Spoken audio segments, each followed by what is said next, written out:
The viewpoints expressed on Night Fright are not necessarily those of the host, the staff, the sponsors, or the affiliate stations. Tonight's program may contain graphic themes or images. Viewer discretion is advised.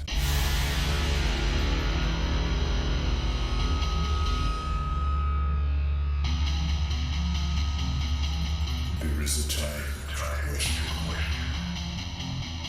There is a time for answers. There is a time to challenge. There is a time to speculate. There is a time for change.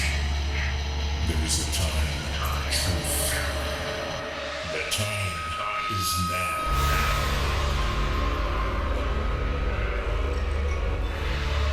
Welcome to Night Fright, your voice in the dark for harmony and conspiracy.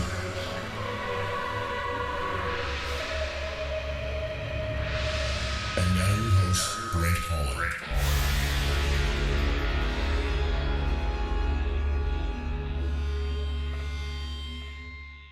Showtime. Welcome to the show. I'm Brent Holland, and welcome one and all to Night Fright. Jump in that comfy chair, kick your feet back, get the coffee going, get the tea going, or a beverage of your choice. Get ready for an exceptional, revealing show tonight. Donald Jeffries is here to discuss his new book, Hidden History, an expose of modern crimes, conspiracies, and cover-ups in American politics. In 1887, British MP John Dalberg Acton wrote in a letter to Bishop Mandel Crichton, and you guys are going to know this specific quotation: "Power tends to corrupt, and absolute power corrupts absolutely. Great men are almost always bad men. Liberty is not the power of doing what we like, but the right of being able to do what we ought."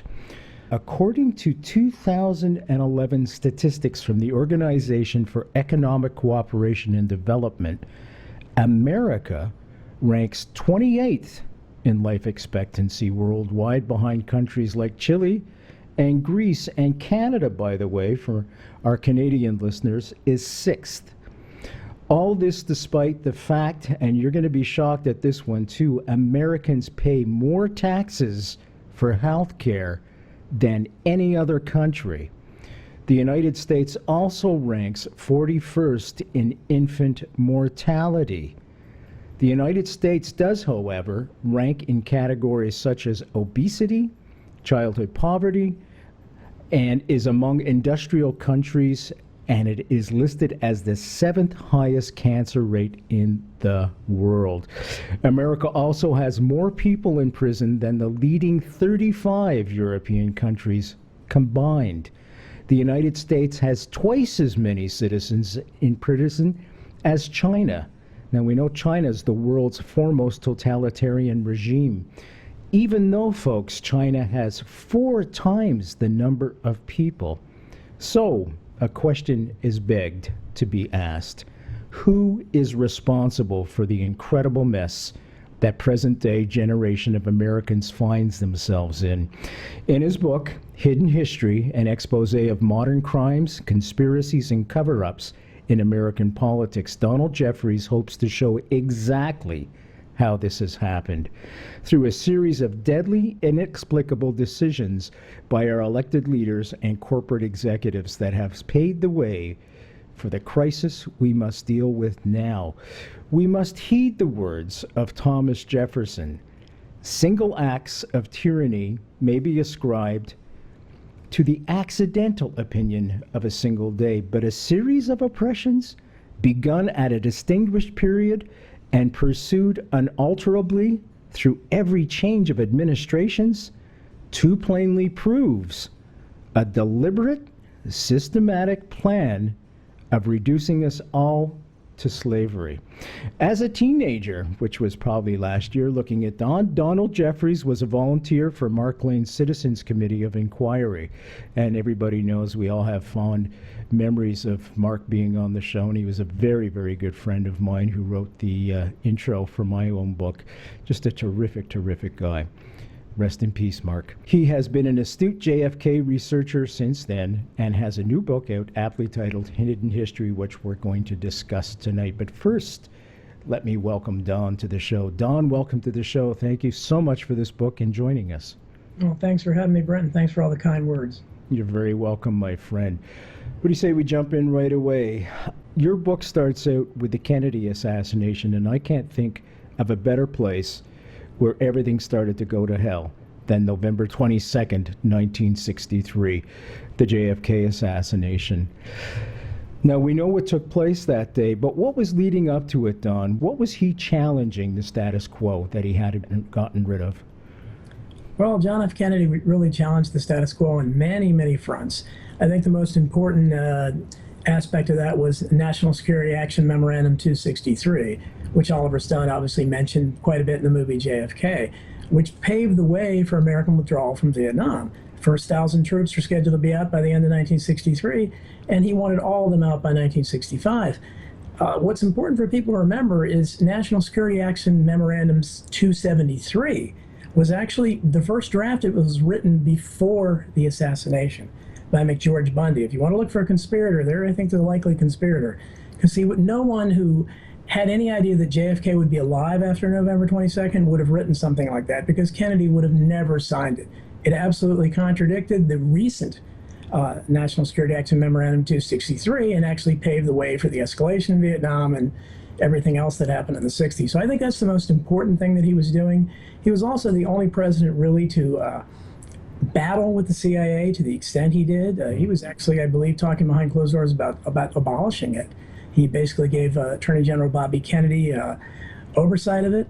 The CIA, the Pentagon, the Mafia, so big oil, big corporations, so many people, not to mention Southern segregationists and so forth, who I really don't think had the power to pull it off, but Kennedy had enemies everywhere. And so there were so many people that Kennedy was doing things that people, and lots of people believe that he knew the true nature of the Federal Reserve. Through his father, Joseph P. Kennedy, was a banker and certainly knew how the bankers worked if anyone did, and I believe he had taught his son well, and I believe he was looking into that as well. So there were lots of reasons for the powers that be to get rid of Kennedy. He also was the first president ever who, refused to go to war over and over again. Whether it was the Bay of Pigs, where he pulled air support and took the blame for it. Obviously, the Cuban Missile Crisis, and the big one obviously was Vietnam, where he wasn't going to play along there. So, and his American University speech, a few months before his death, the peace, no Pax Americana on the world, and calling your enemies in Russia human beings, and they breathe the same air we do. I've never heard a speech like that by a major American politician before or since. We don't have anybody doing that today. So he was a huge thorn in the side of the establishment. Can we just jump back to McGeorge Bundy? What position did he hold in the government, and did he ever explain his reason for writing that memorandum before Kennedy's assassination? Well, he was the national security advisor. I believe he was pretty much like a Henry Kissinger would be a later date for Nixon and Ford. But I don't think he ever had to explain it, because he died relatively young, and I don't believe anybody that would have asked him that question, certainly no mainstream journalist would have ever held his feet to the fire. But by the time people like Oliver Stone started really stressing that aspect, the early critics didn't really talk about that as much. So really, I think he was gone by then. I forget when he died, but I don't know. And if he had been asked, I don't expect he'd give an honest answer. I don't think he would have said, "You caught me," But it's just that it's a very suspicious thing, and a true investigation, which was, as you know, we never had. A real investigation certainly would have grilled him over that. Ted Sorensen, JFK speechwriter, was a friend of mine, and he had said that no generation could survive JFK's assassination right after that, Dr. King's, and then Bobby's only a couple of months after that. He said it was like cutting off the intellectualism of a country. The soul of the country was ripped out.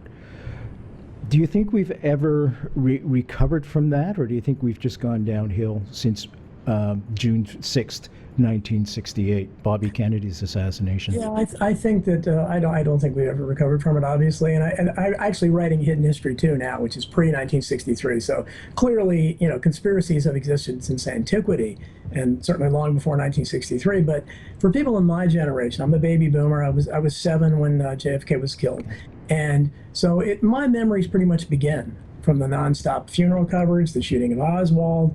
My family members, we were Catholics, so there was lots of speculation, and they all hated Johnson, so they instantly suspected him.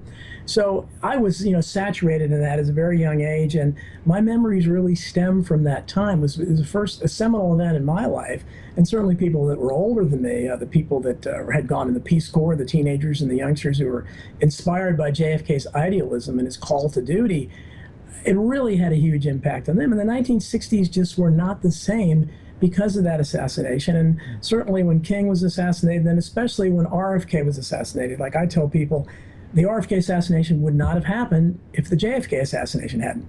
They were clearly tied together, and I believe Martin Luther King's assassination was as well. But these were huge events. They made the decade, and as Ted Sorensen, who I greatly admire, I mean, he's probably the greatest liberal rhetoric writer of all time. I mean, just his phraseology was incredible. But so I really envy you that he was your friend. But yeah, I chose to start with the JFK assassination for a reason, because I think we really started going downhill, and we're picking up steam all the way since then. And now we're just we're like that movie Speed, where we can't stop the bus. We're on breakneck speed at this point. We're just on the bus. Yeah, who knows if it can be stopped, Now, everybody points a finger at Johnson as being responsible for the assassination of JFK. I don't fall into that camp, and I'll explain very quickly why, but that doesn't mean there aren't legitimate concerns, folks. I just happen not to. My reasons is because he pushed forward all JFK's policies after. Plus, on top of that, he was in the motorcade itself, and I don't know if anybody would be putting themselves in harm's way if somebody just a couple of cars in front of them was to be assassinated. Don, do you feel that the machinations that started all the military-industrial complex, if you will, and the CIA rogueness started under Johnson, or do you think we can trace that back further to perhaps Eisenhower? Oh, I think we can trace it, way back, and I do that in Hidden History too. But I think Kennedy was an aberration. Although Eisenhower looks pretty good in retrospect now, considering what came after that. Really, he looks pretty great in retrospect. But again, I think each president seems to be, subsequently worse than the next. But I don't think it's really. I look at these guys as figureheads, basically. And I think, like you mentioned, Johnson, I think Johnson's behavior showed that I believe he had prior knowledge. I believe he was happy because he wanted to be president really badly. So I think he was happy to it, and he didn't really like Kennedy, but I don't think he had the power to do it on his own. And I don't think, if individual politicians pulled these things off, we would see it unravel much more. But these are, and I really think Oliver Stone probably got it right when he had Donald Sutherland as Mr. X, who was based on Fletcher Prouty, who was kind of telling him there's something in the wind. And he had a bunch of enemies that coalesced together. I think that's probably a pretty good portrayal of how it happened. But what we get with the Kennedy assassination or all the other things since then that I cover in my book is that I look at it as it's a way that the elite do business. This is standard operating procedure for them. It's all one big conspiracy. It's just organized corruption, and they don't know any other way to do business. Their entire careers have been based on dishonesty, and someone comes along like a JFK, who was a rich kid, insulated in his world. I mean, he admitted that the only thing he knew about the Great Depression was what he read in the history books. So he had not, he went to Europe as soon as he graduated from college and that kind of stuff. He, toured, wrote or co-wrote Profiles in Courage and so forth, and had a career set forward because of his great wealth. He came into office, I think, kind of very naive, and he was hit right away with the Bay of Pigs. And I think that changed him dramatically when he saw, well, I really can't trust these guys. Yeah. And his father was basically, I don't think his father had the stroke by then, so his father was probably advising him as well. And he got to the point where he really didn't trust many people other than Bobby. And so I think he actually tried to do something, and we see what happens when one of these guys tries to go rogue. And I think you probably saw that to a lesser degree later with Nixon. I believe that's why Watergate, why the press acted. If you'll notice about my book, one event I don't cover too much is Watergate, other than the mysterious deaths related to it, because I think it really was a second-rate burglary. I don't think there was much to it, especially considering all these other scandals that are glossed over. But, where are the Woodward and Bernstein normally, before and after? They don't exist. The Washington Post under Ben Bradley has covered up so many stories, including the Kennedy assassination, and Bradley was supposedly JFK's great friend. So I think, usually these guys are figureheads, and if they get too powerful and they're trying to actually do some good with it, unfortunately they end up like JFK did in Dallas. Don, do you feel that the media today and then are under some kind of repression, that it truly is not a free media, and that the only outlet to get conspiracy theories about Kennedy's assassination and all others are through outlets like mine, Coast to Coast, et cetera, et cetera? Well, I think they're definitely that these kind of outlets like your show, that's the only way really to get real news now. And that's because I don't think mainstream journalists have to be told to cover up. I think that they learn this stuff at journalism school. They know instantly to stay away from conspiracy theories. Harold Weisberg told me, though, I met him once, had a memorable evening with him. Now I'm jealous. Oh, yeah. Well, he was my hero. And he told me, they didn't have to be told to cover it up, and that was even sadder than if they had been. And that's what he told me. And I kind of tend to believe that, because they just, if you watch C-SPAN or these kind of shows that have journalists on, whether they're left or right, Fox News, MSNBC, whatever, one thing they all just blanch at, the instant mention of anything, the conspiracy theory. They love to say, I don't buy, none of them buy conspiracy theories. So according to them, they have great trust in our officials. I don't know where they get the idea that they've done anything to be trusted, but for the public out there has a rate of less than 10% as far as trust in Congress. Although somehow they re-elect 96% of them each election, so the dichotomy has to be explained still. But I don't think we can get anything from the mainstream media. There are a few good people. David Talbot, who has a book out now, The Devil's Chessboard, he's a rare guy, but there aren't too many people like that, and they'll only go so far. And typical, like David Talbot, is just kind of an honest liberal. And someone like me, I'm a populist, but you can tell by the people that have endorsed my book, I can go far left, far right, and I think they meet on the extremes. And it's because the sense that we're being lied to, there's massive corruption, and I think that's why you see the success of a Donald Trump and also Bernie Sanders. They both tapped into, I think, that populism out there, different aspects of it. People are tired of the same old stuff, and we'll see what happens. But I don't hold out a lot of hope, other than the internet is a great thing, and as long as we can keep it free, because I've been on many interviews, and they're all shows like this that are preaching, they're allowing a platform to alternative news and alternative viewpoints. That doesn't happen in television anywhere. You're not going to get it on Fox News, MSNBC, anywhere. So it's really important to keep the internet free, because that's where people are learning, and they're getting bigger audiences now than the dinosaur media is. Yeah, I agree with you completely, and that the students are turning in en masse. So it's important that we give them the correct information, or information as a tool that they can make their own decisions by. Now, I'm going to say Nixon got hung out to dry with Watergate. I don't think he was a great president in any sense. I think he was probably looking for the best thing to happen in his career for himself. But I got a funny feeling, instead of removing Nixon as a president by shooting him, they drummed up this whole Watergate thing. But I think the way it exploded into the press, I think you hit the nail on the head. It was a second-rate burglary, and it should have just been overlooked as far as I'm concerned. So we have to look, what was Nixon doing at the time that he was threatening the status quo while he was making inroads to China? He was trying to end the war again. So perhaps, do you think many of those issues played part and parcel into his downfall?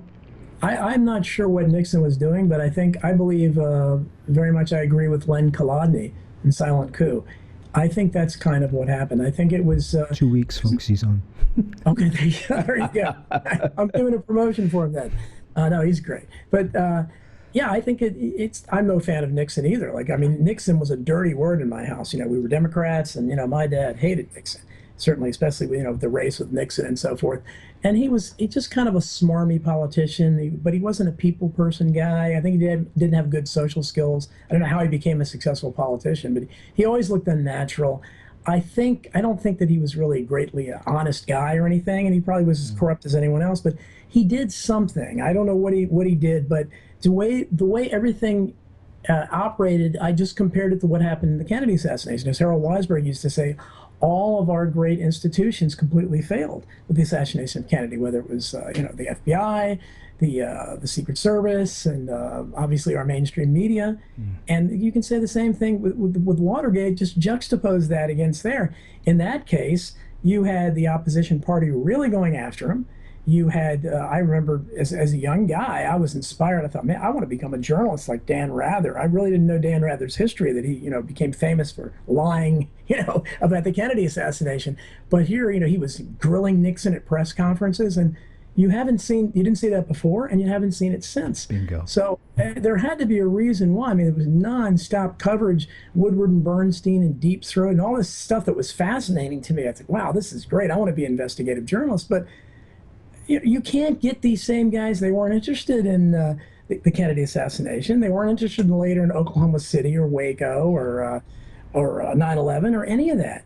So, and you mentioned any kind of scandals or any presidents, and they just call you a conspiracy theorist. So I look at it, why did our institutions act the way they did in Watergate? And it was so different than any other time. So I have to conclude that Nixon, we really could have impeached every president since Kennedy on greater grounds than Nixon was impeached for, and or at least no worse anyhow. But the idea that that was a reason for him to be removed from office was absolutely ridiculous. And we've had the kind of corrupt administrations we've had before and since then. So yeah, I've changed my opinion. I don't like Nixon, but I have to conclude that he was effectively removed from office without being killed, but he was definitely removed by some forces. Ted Kennedy wanted to make an heroic run towards the presidency, yet Chappaquiddick came up. Is that yet another scandal that probably should have just been blown over? And do you think that was manufactured somehow to take him down? Well, I think that was his political assassination. And I write about this a little bit in the book. It happened the exact same time man was supposedly first landing on the moon. So that was, obviously the big story all over the world. So it didn't get as much press initially as it might have. But if you analyze the story there, Ted Kennedy was seen the next morning afterwards, calm, relaxed, joking with some friends on a yacht. And then his cousin Joe Gargan and another guy came up to him and whispered something to him, and he turned white as a sheet and ran off. Yeah. So, I mean, I don't believe for a second he was in the car, whether he was knocked out or drugged or something, but I don't believe he was, wasn't Teddy Kennedy's greatest fan. Later, he had kind of a typical liberal career. I don't think he was a profile in courage all that often. I think he was wasn't up to where his brothers were. I mean, John and Robert had such high standards, and I think he knew that. And he had obviously personal failings with the drink and womanizing and so forth. But I believe he would have been president, unquestionably. He would have been the nominee in 1972. He would have definitely been the nominee in 76 and been elected, certainly, over Jimmy Carter. But Chappaquiddick held him back. And you'll notice as soon as he decided to very strangely run in 1980, which was kind of past the moment. I don't really know why he chose to at that point, and challenge a sitting incumbent like Jimmy Carter. Then suddenly the media started talking about Chappaquiddick constantly. And so, he had been leading in the polls up to that until Roger Mudd ambushed him on a CBS interview, and they kindly left all the ers and uhs in there, so he sounded like a blithering idiot. But I don't believe he purposefully would murder someone. I believe all the evidence shows he was a decent guy, and I don't believe his story for a second. I don't believe he dove repeatedly, and a big guy with a bad back and probably drunk. I don't believe he got out of the car when the young athletic girl who didn't drink couldn't, and I believe he swam against the current across that. I don't believe he swam that long distance. So I think his story is impossible, but I think that's what he was left to tell, and he was told to tell that, and that was his political assassination. He would have been president if not for Chappaquiddick. I don't think there's a doubt in the world.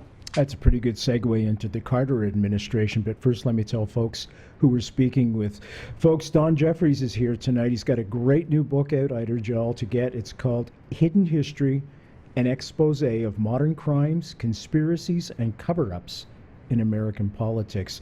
And what it does essentially is takes you from one American crisis to another, one administration to another, and it shows you precedent. It shows you templates that have been in place over and over and over again. Sometimes they get tweaked a little bit to try and hide them, but they're essentially there. This is essential if you want to understand how we got from where we were to the mess we're in today. I'm going to go back to Don now. We're going to talk about the Carter administration. Once again, when I think of Jimmy Carter, I think of this honest broker coming into the presidency, somewhat like a JFK, if you will, and all of a sudden this crisis arises over in Iran, and he's got all these hostages, and we know who was the head of the CIA station in Iran at the time, which was none other than Dick Helms. Now, as soon as I hear that name, I think of Beelzebub. Call me old-fashioned, but that's, So Dick Helms, folks, was in charge of the CIA. Rumor has it that he was trying to make a buck off the drugs that were flowing through Iran in those days. And all of a sudden, the Iranian Revolution comes along, Iran rises up, some students take, everybody knows, hostages from the American embassy in Iran, and all of a sudden Jimmy Carter's in deep, deep trouble. Is this yet just another one of those assassinations, as you call it, political assassinations? Well, I think certainly the October surprise thing, I lay that out in my book. I don't think there's any doubt that something like that happened. Jimmy Carter, I've cast caveat here, I cast my first presidential vote for him, and the only winning one in my life thus far. So I haven't had a great, he's the only winner I voted for. So Trump or whoever beware at this point, because I don't have a good track record. So, but yeah, in retrospect, he looks much better now, especially with what had come before him and what has come since then. He did some good things. He was trying to do, I think he was basically a good and decent guy. I tended to view him at that time as I viewed all politics through the prism of the Kennedy assassination, because that was my issue, my sole issue. And I was really disappointed because, in '76 was the height of really criticism of the Warren Report. It was right at the time the House Select Committee on Assassinations was being formed, where I, first started lobbying with Mark Lane's group, Citizens Committee. All right. So I was really, into that. And I knew that Jimmy Carter's sister, Ruth Carter Stapleton, was a big JFK assassination critic. She used to hang around with Larry Flynt. It's real weird. Like, you had Flynt, and then you had Ruth Carter Stapleton, who was an evangelist. So they were an odd pair. But and of course, she ended up dying of cancer.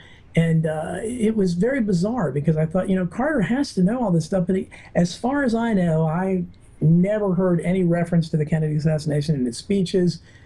He really didn't talk too much about the CIA either, which that was during the time of the church committee hearings as well. We were first starting to find out about it. So I wasn't really pleased with him, at the time. But again, in retrospect, he looks pretty good, So compared with what happened afterwards, I have to kind of say that he did less harm, certainly, than most of the others. And I do feel, like I said, he was trying to talk about it. If you look back at some of his speeches now, it's really, it's sad because he was saying the kind of things that they're really not about alternative energy at that point. And you're talking about it's 40 years ago now. Yeah. And we really haven't progressed at all in that. We're still doing the same stuff. And so it's really sad to look at what might have been there. But I don't think I lay it out in the book with the October surprise, but I think that there's no question that he was hung out to dry, and they delayed that so Reagan could benefit from it. It often makes me wonder as well, who's actually pulling the strings, who's above the president, because we know that the president doesn't have top secret clearance for some of the things that are going on. And I kind of ask myself, do you mean the elected representative of the people, the number one guy or the number one person, doesn't have top secret clearance? Well, who's above that? Yeah. That's what I like to know. Yeah. Is that the cabal, as St. John Hunt calls it? Is there a cabal out there that a mix of somehow bankers, a mix of oil people, all these rich folks Well, yeah, there's the people. I talk about a lot about this in my novel, The Unreals, which is science fiction, but it talks a lot about this kind of stuff. Who really runs things, and they've been called the Illuminati. Lots of people will blame the Jews. They'll blame the Freemasons. They'll blame the Vatican. I don't. Again, I don't. I think all those are groups, obviously, but Freemasons especially are kind of strange. You talk about who runs. I have an anecdote in Hidden History too, where I believe it was President Chester Arthur, who this guy told an anecdote when he was with Albert Pike, who was a KKK leader, still has a statue in Washington, D.C., and nobody complains about it because he was a 33rd degree Mason, one of the most powerful Masons in the world. And this guy told an anecdote about how he was meeting with I think it was Chester Arthur, I may have the president wrong, but it was the president of the United States and Bishop Pike, and that the president kept deferring to Pike. He was in charge of him because he looked up to him. He was the highest ranking Mason, and he knew where he stood, at least in that point. Now, I don't think it's all a Mason thing, but I think there's someone above these guys, unquestionably. I mean, people have called them the Illuminati, whatever you want to call them, but there's somebody. It's certainly the bankers, I mean, the Rothschilds all over the world, and the Rockefellers are in their own with their foundations and so forth.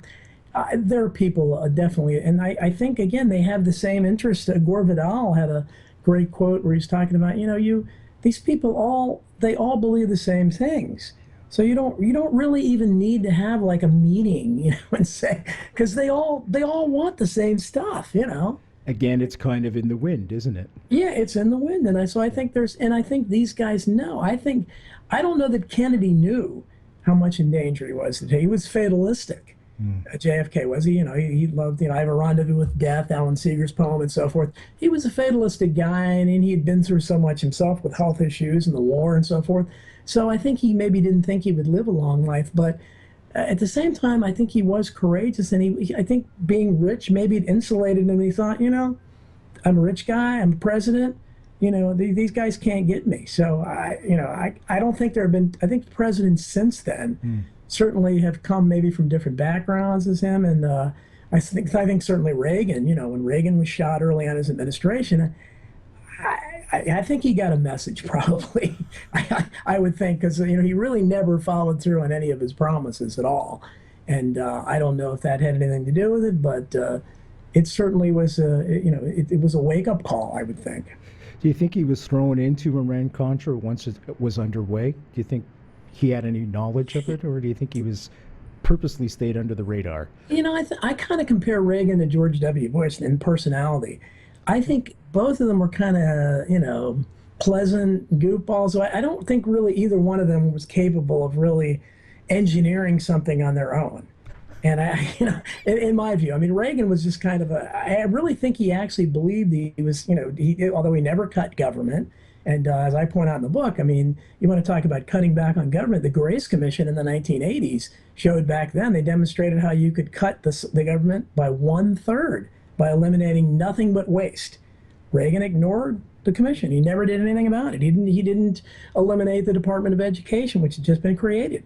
He didn't eliminate the Department of Energy. So again, I don't really argue for bigger or lesser government at all. I'm just saying these guys, they don't follow through on their campaign promises. And I'm one of these guys. I believe that an honest libertarian type of government could work. And I believe an honest socialist government could probably work. So, but it's how it's being run. My hero is Huey Long, my political hero. I'm a populist. But in Reagan's case, I don't know how involved he was in Iran-Contra or anything. I would suspect George H.W. Bush was probably more much as Dick Cheney was probably much more hands-on in what was going on in the George W. Bush administration. Interesting. The JFK Assassination, the definitive book by Brent Holland. From inside the Oval Office to Daily Plaza, first-person witness accounts. Order yours right now. nightfrightshow.com. Do you think money has a larger part to play in American politics than perhaps? I know for sure in Canada, for example, we have ceilings on the amount of money corporations can donate to a single candidate, also unions and individuals as well. It's not a perfect system, don't get me wrong, but it what it does is it creates more of a level playing field, so it's not just the uber rich all the time. So you don't keep seeing the same faces all the time passing through government. Is that part of the problem? Is it money and perhaps, the funding that comes in from these uber rich people, the Illuminati, so to speak, and all these other people that you just mentioned?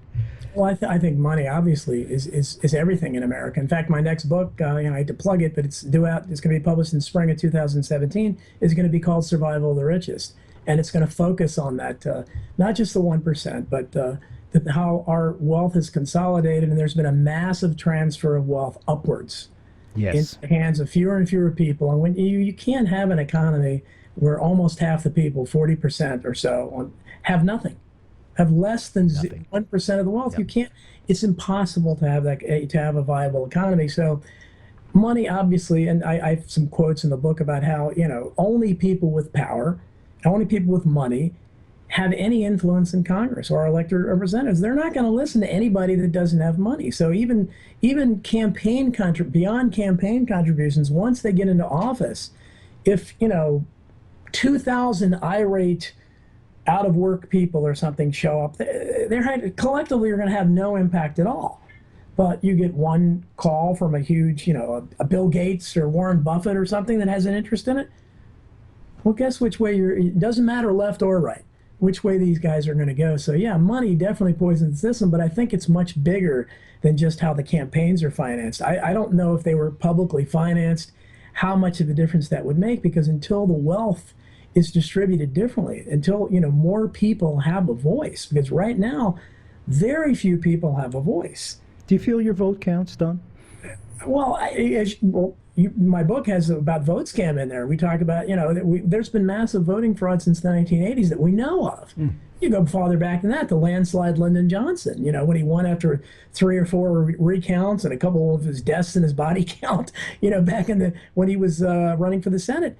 These things, when they talk about, vote early and often, it's not just a joke, and we saw it in Ron Paul's campaign, especially in 2012, massive voting fraud, and the point where he actually finally said a little something about it. But during this campaign, I don't know how people watching both of these parties, Bernie Sanders was absolutely screwed out of the nomination. I mean, there's no question about it. He was drawing 30,000 people at his rallies, and Hillary Clinton couldn't fill a room. It was obvious. How was he? Because we were all very up on, I'll tell you, Canada was pulling for Bernie big time. Not because he's a socialist, but because he was a humanist. Yeah. How did he get screwed out? Well, I mean, what they would do is and that's why Trump picked the Republican Party. He's really he's not really a party guy, but he knew that the Democrats, I believe after McGovern was nominated in 72, McGovern was considered too far out there. He got slaughtered. He won one state. The Democrats said, nobody that far out's going to happen again. So they started to create this concept of superdelegates. And this is what has gotten Hillary Clinton the nomination. Bernie Sanders would win a primary by 13%, and Hillary Clinton would get more delegates. And it was because the superdelegates would kick in, so they kept saying, and then the media, at one point Bernie Sanders won, I think, 8 primaries in a row. Now that's unprecedented, and the media continued to say Hillary Clinton, her nomination was inevitable. Meanwhile, Ted Cruz would win 1 and lose 10, and every time he won 1, well, when is Donald Trump going to drop out? And it was the same thing there, but they couldn't do it because they didn't have super delegates. But what they would do, they just had people like what happened, and you'll see it during the Republican National Convention. Colorado is rumored to be leading a walkout of the Cruz delegates, and Colorado is the state where they just canceled the vote. They didn't let the people vote, and they just gave all the delegates to Ted Cruz. So everybody saw how the sausage was being made here in both parties, and it isn't very pretty. And you mentioned young people, especially young people rallied around Sanders, especially, and they are very disillusioned. And then when they see Bernie Sanders, and it didn't surprise me at all. Bernie Sanders has been in Congress for a very long time. I like a lot of his rhetoric, and he votes pretty decently most of the time. But I knew he'd been around a long time. I knew he supported the Iraq War and so forth. So I knew back when Bill Clinton was bombing Kosovo during Ramadan and so forth, he had protesters that he had ejected from his office. So I knew he's not exactly, we don't have any peace candidates really since the Kennedys that have any chance to win. So I think it's very disillusioning to people. And does your vote count? Well, If our vote had counted, I think you would see, and you'd see a real interesting campaign if it was Sanders versus Trump. Trump.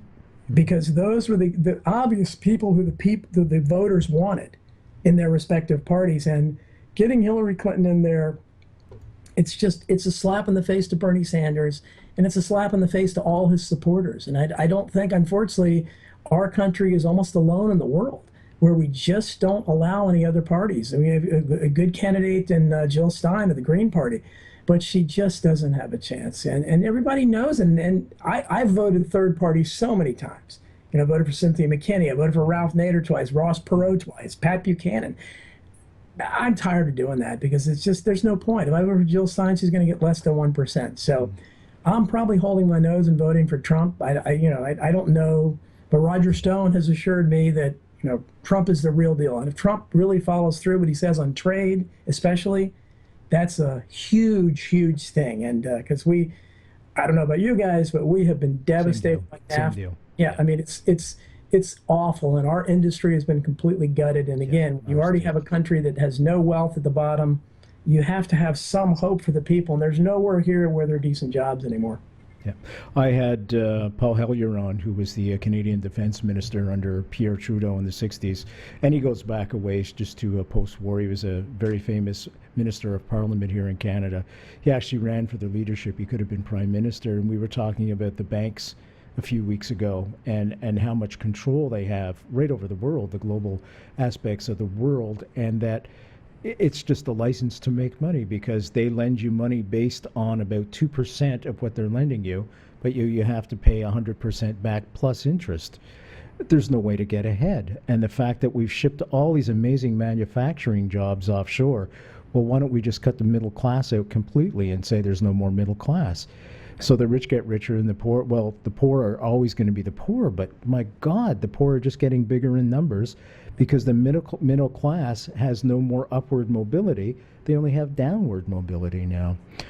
The book is called Hidden History, an expose of modern crimes, conspiracies, and cover-ups in American politics. www.nightfrightshow. Just click on tonight's guest book cover, and our guest tonight is Donald Jeffries, and that'll take you right to a place where you can order the book from the comfort of your own home. Once again, Hidden History, an expose of modern crimes, conspiracies, and cover-ups in American politics by Donald Jeffries, www.nightfrightshow.com. Okay, we left off tantalizingly just before George H. Bush. Of course, we look at that and we say, okay, he went to war right away, and he's the ex-CIA director. Was he more or less put in place by this invisible wind, we'll call it, for lack of saying cabal? Was he put in that situation specifically to have that war? I think he was a trusted figure at the establishment. He'd been the director of the CIA. He was in all the right organizations, the Council of Foreign Relations. His father and grandfather had been in the Senate. So the Bush family goes, I believe, like so many of these families that I've traced back, go back to the Mayflower. So they're elite families, and they're blue bloods, if you will. They're kind of our royalty. I think they thought, unlike a Kennedy, who was an Irish guy, and his dad made his wealth on his own, and they were an old wealth. So everybody kind of looked down on them, plus the fact they're Irish. The Bushes, nobody's going to look down on them. I think they had no fears at all. And obviously Bush didn't let them down. And neither did his son, and neither did the Clintons. Bill Clinton and, maybe Hillary here in the future, or Obama. I mean, none of these, ever since Nixon or Carter, really they've had nothing to worry about in the White House. Okay. They have an absolute, tool of the powers that be in there. Was Bill Clinton a surprise to come to power? Because everybody, a war president that's successful, George H. Bush, everybody was expecting him to get a second term, yet he didn't. Was Bill Clinton a surprise? Well, the way these parties tend to, alternate every 8 years or so. They go from one to the other, and they criticize the other's mistakes. And it's the same story. It's the song and dance where they're really what Huey Long called high papa lom and low papa higham and tweedledum and tweedledee, where they're really the same face. They agree on all the most important issues. They're all war all the time. They always agree. That's why there's no such thing in the Democratic Party, even the Bernie Sanders. is not really an anti-war candidate. He's not coming in saying this is ridiculous, we have to disengage from all this. He believes in the war on terror, the endless war on a face that can't be identified, an enemy that can't be identified, or that can't be won. If you can't even define the enemy, how can you win it? And it's a perfect tool for them, because and they can blame everything that happens on, see, it's the terrorists. And the terrorists can look like anybody, and nobody's opposing that. I mean, look what happened. We had the Patriot Act that came in and tore up so many of our few remaining civil liberties. You have the Homeland Security Department, who Republicans claim they're anti-big government. You have this huge bureaucracy now that's just entrenched. No one's talking about eliminating it. And so this is the problem that you have. Both parties believe in this. I call it a bureaucracy. We have basically a socialist nanny state that provides little or no services. That's what we have. We have an all-encompassing state, security cameras everywhere, you know, policing hate speech and free speech zones and so forth, violating the Constitution with impunity, and yet we get, you know, they want to cut back on welfare and food stamps and things like that. They don't want to give the citizens, and certainly our healthcare system is, you know, it was hard to believe they could come up with something that made our system worse, but Obamacare managed to do it, because now you have to buy it at the price of penalty. I mean, you pay a penalty, and the penalties go up every year. I mean, I've never, you know, what kind of a free marketplace mandates that people buy a product, and Obama refused to rule out jail sentences also for people that didn't do it. Really? Yes. I didn't know that. You just educated me on that. Well, this is something that was surprising when I read that the intro to the show was the fact that you guys pay the most taxes for healthcare in the world, and you have a system that is primarily funded by private enterprise. What is shocking to me is, where are those tax dollars really going to? Right. Well, what happens, you know, when the debate on Obamacare happened, they should have had the CEOs of the pharmaceutical companies, the insurance companies, and hospitals. These are the people that are profiting off the system. They, I mean, I'm not a big fan of Michael Moore, and a lot of things I think he's ridiculous, but Sicko, the movie it had some good moments. And one of the things he interviewed a doctor in Great Britain, and he showed how a doctor in that system lives. And he lived a decent life, but not the kind of lives our doctors lead. And certainly not the kind that someone who's in charge of a pharmaceutical company. I mean, you know, you can get a pill in Cuba for 5 cents and it costs a couple $100 here. Something's wrong. I mean, it's profiting off of people's misery. But I think what we're going to come to, Brent, is, and they've already alluded to it, the Rush Limbaughs and people like that have alluded to it, is it's going to be, America's going to eventually tell its citizens that health care is a privilege and not a right. And they've already alluded to it, that, you know, this is something, if you can't afford it, you know, just die. You know, I mean, that's basically, and that's unfortunately, but I think that it's going to come to that, because they've already, again, the right especially makes allusions to that all the time. You know, we can't, unless you're an illegal immigrant, of course, then you get it free, because the system depends on that. The bottom of our falling economy is propped up by these illegal immigrants who are working for basically nothing, and that's what they need. They need that cheap labor, and we see it in the visa workers too. And Trump has actually been the only ones that he not only talked about immigration, but he called out the visa workers when the Disney fired all their longtime IT workers and made them hire their replacements from India. And, you know, nobody realized our government, this is the kind of talk about wasting money, they pay a bonus to companies that hire a visa worker, usually from India, over an American citizen. You know, you can't, that kind of government, we had started with Thomas Jefferson's quote.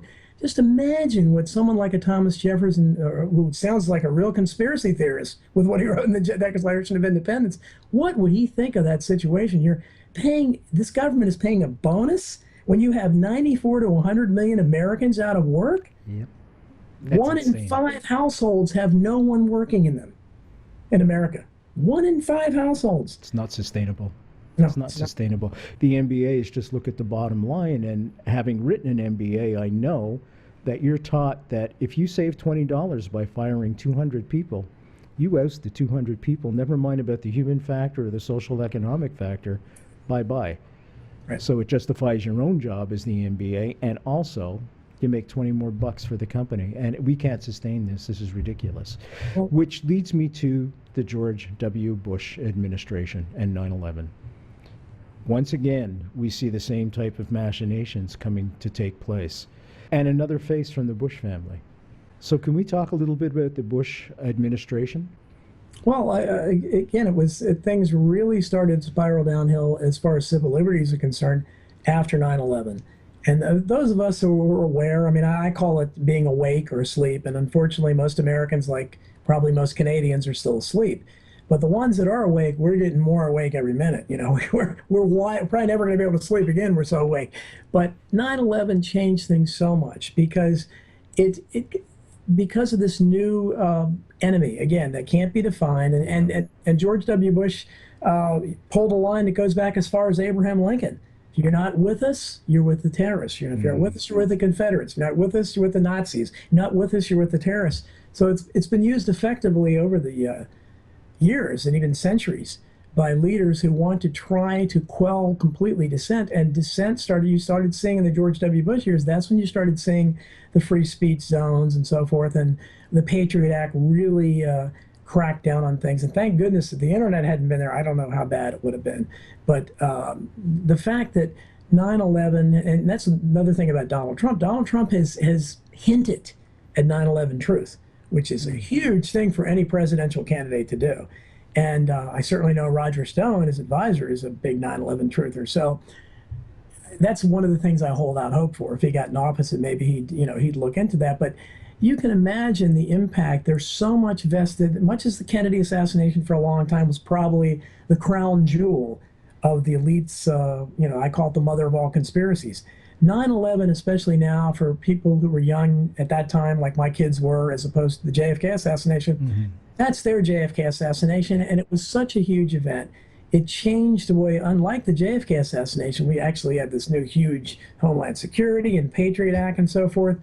It has changed the way America operates so much, and because of the terrorist, one thing I point out in the book is 1976, after the Church Committee hearings, President Ford, of all people, a Warren Commission member, was forced to issue an executive order condemning assassination as a political weapon after the exposés about the CIA's attempts on Castro. Now, Castro was this communist leader we hated, and we recognized it was beyond the pale to assassinate him. Flash forward less than 40 years later, a liberal president, Barack Obama, brags about killing not only Saddam Hussein, not only Osama bin Laden, but Anwar al-Awlaki, an American citizen who was never charged with the crimes, killed by a drone. And then the next month, his 16-year-old son was accidentally killed by a drone. Hillary Clinton says, "We came, we saw, he died." Obama jokes, "I'm good at killing people." These are liberals. So again, just in that little bit of time frame, we've gone to. That's why it was laughable. I tried to tell some of my friends who are interested, what do you care about the Church Committee hearings at this point? We were aghast that they were trying to kill Castro then. Now they're bragging. They're telling you they're good at killing. So then, and not Castro. We're talking about really pretty much anybody. So that's how much things have changed. And I think a lot of it really picked up at warp speed because after 9/11, and it was blamed on these crazy, talk about a conspiracy theory, 19 crazed Arab hijackers. Apparently some of them are still alive somehow, armed with box cutters and plastic knives, to believe that fairy tale. And again, if you just look at the evidence, there's just so much there. I mean, we talk about I have it all in my book, where the steel can only melt at a certain temperature, and they tell you it never reached that, but somehow they collapsed. All you need to know is before September 11th, 2001, no high-rise building, steel frame building, had ever collapsed from fire. 3 did that day, including Building 7, which was never hit by anything. Since that time, no more buildings have collapsed from fire. So was that just a magical day, or was this, something, or did they not collapse from fire? Let's jump ahead. I'm just looking at the time. I wanted to get to this much earlier, but we'll give it a couple of minutes anyways. Benghazi and Hillary Clinton. How does that reflect on Hillary's judgment? Well, Hillary Clinton is, I call her the queen of corruption. And I think, she has a career, she has a track record, unlike a Donald Trump or some of these other people, where we can see Roger Stone's book, The Clintons' War Against Women, talks about people like Kathleen Willey and Paula Jones and what they went through. It's laughable that someone who calls herself a feminist and will probably get 75% of the female vote is one of the biggest enablers of a serial womanizer and perhaps rapist of all time. This is a woman that her every action in public and in private completely contradicts her image as a feminist. She is a war hawk extraordinaire. She was a Goldwater Republican. She's never met a war she didn't like. She was the one who really urged, I don't think Bill Clinton was too reluctant. He loved war too, but to bomb Kosovo. And she wanted him, I think she brags about it, saying, I did. So this is somebody who helped, and I don't know how much she was behind the scenes, but I think she was at least co-president with Bill Clinton. She clearly has a huge impact on him and influence on him. They rewrote the welfare reform, so forth, so that since that time, again, this great liberal president, since that time, fewer people get fewer benefits for a shorter period of time than ever before under the so-called welfare, under the 3 strikes you're out, the mandatory sentencing laws. This is what you quoted earlier from my book about the record number of people in prisons. Well, a lot of that stemmed from the Clinton years that Hillary Clinton supported. She started throwing people in that, had 3 felonies, and it could be, 2 times robbing a vending machine, or a couple candy bars. That's considered a felony. So you're at 3 strikes, you're out. You're in there for life, or mandatory sentence. And certainly for someone who's going to get probably the vast majority of the black vote, they ought to look at all the black people that are in prison for crack cocaine, when the exact same thing with white people who, snort cocaine. The sentences are nowhere near that. I mean, it's ridiculous. And it all stems from the kind of reforms that were passed during the Clinton 90s. So Hillary Clinton, Benghazi is the latest thing. It doesn't surprise me at all. Her uncaring attitude about the people who died. She doesn't show any sensitivity to the family members at all. Her thing is like she just kind of shrugs and jokes inappropriately, just the same way it does with the email. I've talked to lots of government workers who, if they'd done what she did, would have been gone from the government and prosecuted. Nothing happens to her. She's a Teflon person. I said about Bill Clinton when he was president that he could have been videotaped with a bloody knife over a corpse on the White House lawn, and 40% of the people would still vote for him. And I think that holds definitely true with Hillary Clinton. She's going to get, America is divided with this left and right paradigm. 40% buy into the liberal Democratic stuff, 40% buy into the conservative Republican stuff. There's the music. Damn. Don, thanks so much for this book and coming on the show. Don't be a stranger. You got to come back. You got a home here, my friend. Very happy to have you on. Nice, intelligent fellow, and bravo. Nice book, too. Great book. www.nightfrightshow.com. Click on tonight's guest book cover. That'll take you right to a place. You got to get this book. It's going to inform you a lot on what's been taking place now and then. I'm Brent Holland from Night Fright. We'll see you all later. Thanks for joining.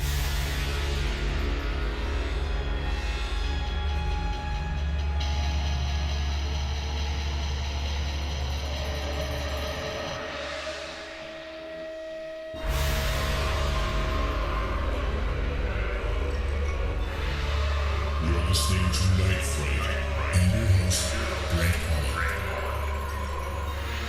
The time is now. Your voice in the dark for paranormal and conspiracy.